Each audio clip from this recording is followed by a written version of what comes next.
In 2025, European scientists detected dozens of pesticides inside water stored in clouds.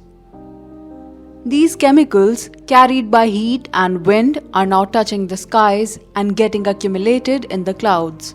India is using more pesticides than ever, and the toxins are no longer confined just to the farms.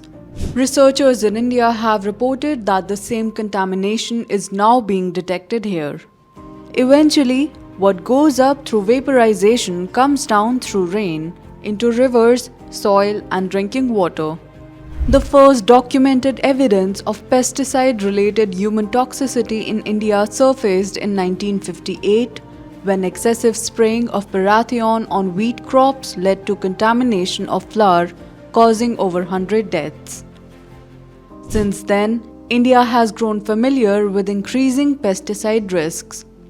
Today, residues are showing up in the air, fog, and rainfall across states. Heat pushes these particles kilometers high and spreads beyond states and national borders. Long-term exposure to these minuscule particles increases health risks, such as thyroid disorders, hormonal imbalance, and certain types of cancer. The science is clear. Pesticide use is largely altering India's air, water, and food cycle.